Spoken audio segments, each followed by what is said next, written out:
Merci d'être avec nous sur Al24 News au sommaire de l'actualité de ce mardi 25 avril.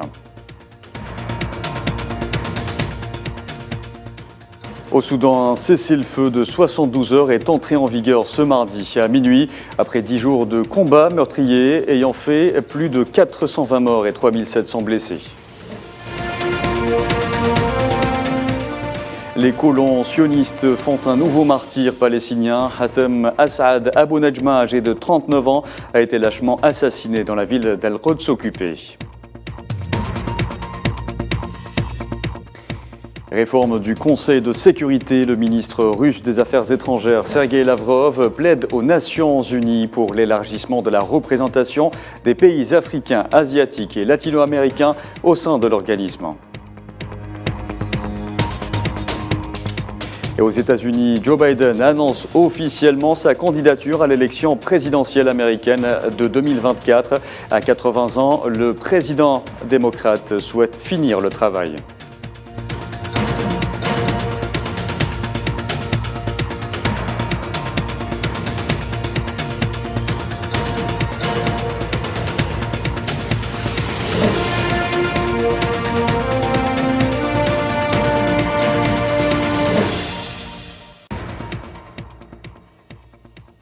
Bonjour à tous, et avant de développer ces titres, le président algérien Abdelmadjid Tebboune, chef suprême des forces armées, ministre de la Défense nationale, a présidé à Alger une réunion du Haut Conseil de sécurité.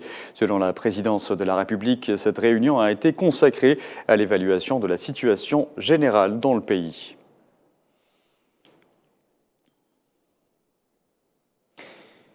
Coopération, le ministre algérien des Affaires étrangères et de la communauté nationale à l'étranger, Ahmed Attaf, est à Nouakchott pour une visite de travail en qualité d'envoyé spécial du président algérien Abdelmadjid Tebboune.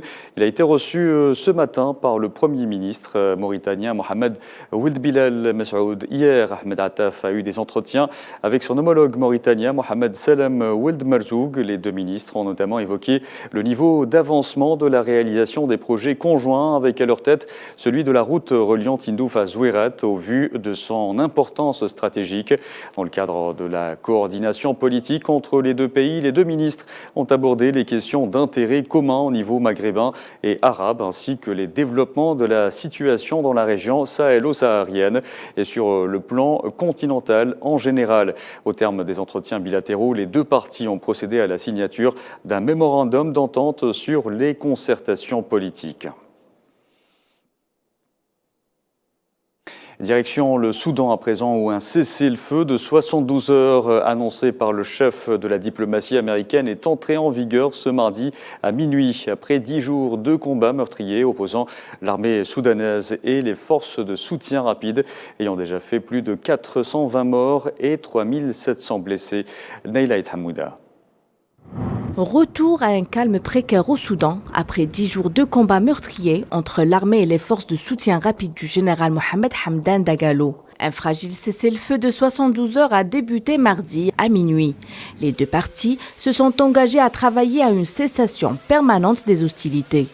Un engagement accepté sous l'égide des États-Unis. Une mesure qui permet de venir en aide aux victimes et à la population.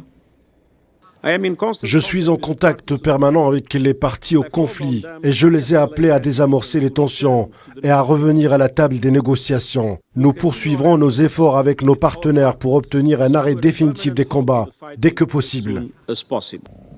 À Khartoum, les explosions et les tirs se sont effectivement fait rares mardi. Une occasion pour faciliter les opérations d'évacuation. L'ONU annonce que son émissaire reste au Soudan malgré les évacuations. Soyons clairs, les Nations Unies ne quittent pas le Soudan. Notre engagement est envers le peuple soudanais en soutien à leur souhait d'un avenir pacifique et sûr. Nous sommes à leur côté en ces moments terribles. De nombreux pays, dont les membres de l'Union européenne, continuent leur rapatriement, à l'exemple de la France qui a annoncé évacuer du Soudan 538 personnes, dont 209 Français. Peu après l'annonce de cette trêve, les premiers convois de citoyens italiens ont été évacués du Soudan via Rome.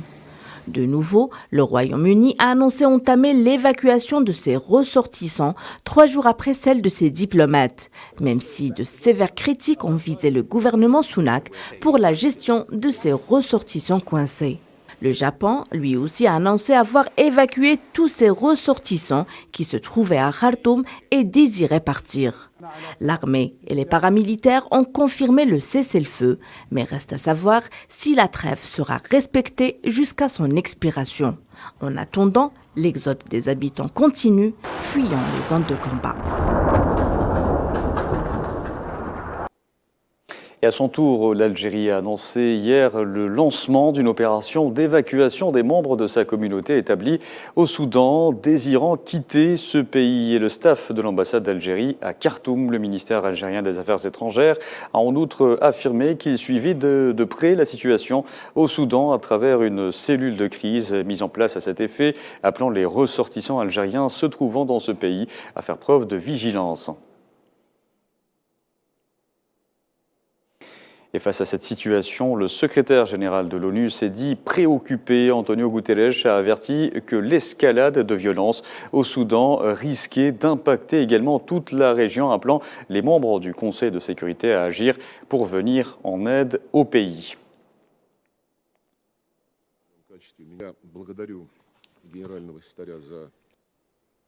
Les combats au Soudan ont privé les habitants d'eau et de nourriture et l'assistance médicale manque cruellement.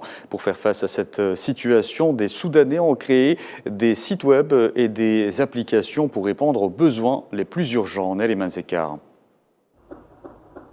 La situation au Soudan est de plus en plus inquiétante. Les affrontements entre armées soudanaises et forces de soutien rapide ont piégé des milliers de civils dans leurs quartiers, coupant l'accès à l'eau, à la nourriture et aux soins de santé. Pour faire face à cette crise, des groupes communautaires, des sites web et des applications ont vu le jour pour mobiliser une aide médicale et trouver des fournitures de base. Depuis son domicile dans le centre de l'Arabie Saoudite, le développeur web Frida Adel, 30 ans, a transformé son site web personnel en une plateforme où les gens peuvent demander ou offrir de l'aide en fonction de leur emplacement. Lorsque la crise et la guerre ont éclaté au Soudan, les gens ont été choqués. Ils ne savaient donc pas quoi faire. Ils ont commencé à partager ce dont ils avaient besoin sur les réseaux sociaux et en même temps, d'autres personnes partageaient également des fournitures en ligne. J'ai donc eu cette idée de regrouper tous ces cas dans une seule application, que ce soit les personnes dans le besoin ou celles qui fournissent des aides. J'avais un site web personnel et j'en ai fait une plateforme dédiée à la publication d'appels, de besoins et d'annonces de fournitures. Dans la capitale Khartoum, un médecin soudanais a construit une communauté WhatsApp de 1200 personnes divisées en groupes pour les différents districts de la capitale afin que les gens puissent partager des informations sur les fournitures de base. Chaque fois que je regarde une certaine zone, je constate que les gens communiquent réellement et nous avons réussi à obtenir des médicaments, de la nourriture pour certaines personnes. Le but est que cela se passe bien. Nous n'avons pas d'argent ni d'aide financière, mais nous essayons simplement de faciliter la communication entre les gens. Avec la fermeture de la plupart des hôpitaux de Khartoum, les besoins médicaux sont intenses. Dr Base, une application de santé, est passé de l'aide aux Soudanais pour faire face aux problèmes existants liés à la pauvreté à l'aide aux personnes touchées par les affrontements. Des dizaines de médecins du monde entier se sont inscrits depuis le 15 avril pour donner du temps aux Soudanais qui ont un besoin urgent d'aide médicale en utilisant l'application. Dans l'actualité également, la mission des Nations Unies en Libye, la MANUL, fournira un appui technique et logistique au comité 6+6 formé par la Chambre des représentants et le Haut Conseil d'État pour établir des lois électorales en vertu du 13e amendement de la Constitution. C'est ce qu'a indiqué la MANUL sur sa page officielle Twitter. Le chef du gouvernement d'Union nationale, Abdelhamid Dbeiba, était en visite à Misrata, d'où il a appelé les responsables de la sécurité libyenne à se tenir prêts en prévision de l'organisation des élections avant la fin de l'année en cours. Dbeiba a souligné que son gouvernement continuera à jouer son rôle jusqu'à la concrétisation des aspirations du peuple libyen.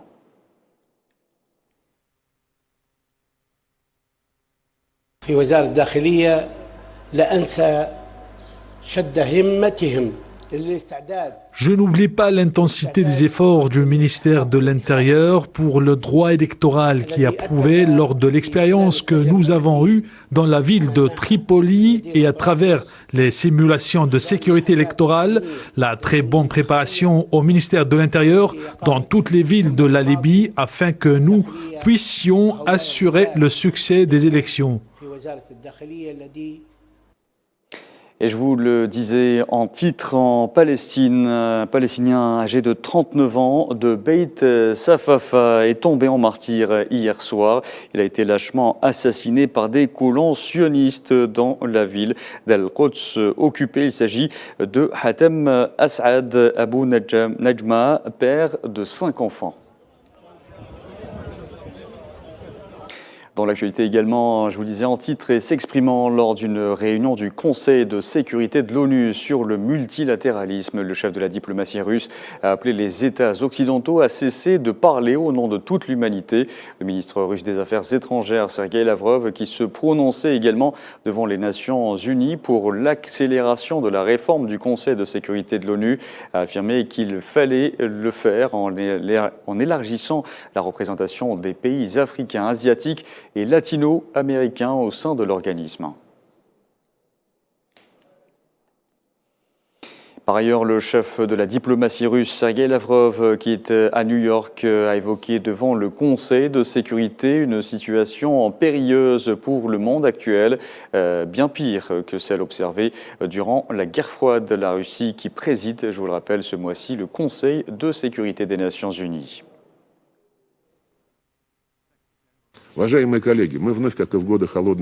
Chers collègues, comme ce fut le cas pendant la guerre froide, nous avons atteint un seuil dangereux, peut-être même plus dangereux. La situation a été aggravée par la perte de confiance dans le multilatéralisme, alors que les sanctions financières et économiques de l'Occident détruisent les bénéfices de la mondialisation. Les États-Unis et leurs alliés abandonnent la diplomatie et exigent que les relations soient clarifiées sur le champ de bataille. Tout cela se fait dans les couloirs des Nations Unies, qui ont été créés pour prévenir les horreurs de la guerre. Sergueï Lavrov, qui a été reçu à New York par le secrétaire général des Nations Unies, Antonio Guterres, a présenté une voie à suivre pour permettre la prolongation de l'accord sur les exportations de céréales ukrainiennes, remettant au chef de la diplomatie russe une lettre pour le président russe Vladimir Poutine. Les craintes quant à d'éventuelles perturbations des exportations de céréales via la mer Noire se font de plus en plus ressentir. Mohamed Wali Ben Shaban. Dans l'espoir d'alléger les procédures des exportations céréalières ukrainiennes, l'Organisation des Nations Unies avance à la Russie une voie pour prolonger l'accord de la mer Noire, qui assure le bon déroulement des opérations d'expédition céréalière.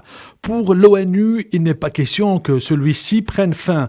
Et pour cause, le traité a limité un tant soit peu la grave crise alimentaire mondiale. Moscou ne l'entend pas de cette oreille et affirme que le mémorandum ne pourra pas être reconduit si ces conditions ne sont pas remplies. En cas de non-respect des conditions de l'accord céréalier signé par Moscou, Kiev et Ankara avec l'aide de l'ONU, ce dernier ne pourra pas se poursuivre. Pour Kiev, la prolongation de 60 jours de l'accord sur les exportations de céréales contredit l'accord initial et espère voir l'aboutissement de la proposition de l'ONU pour maintenir ouvertes les voies maritimes en mer Noire utilisées pour le transport de ces céréales. La Russie menace de suspendre sa participation le 18 mai prochain pour le renouvellement de l'accord, si aucun progrès tangible n'est enregistré concernant le déblocage des exportations agricoles russes et d'autres produits vers les pays dans le besoin. Moscou pourrait se retirer de l'accord de la mer Noire en réponse à l'éventuel élargissement des sanctions occidentales à son encontre. Et enfin, je vous en parlais en titre, aux États-Unis, évoquée depuis plusieurs mois, la candidature du président Joe Biden à un second mandat en 2024 a été officiellement annoncée ce matin.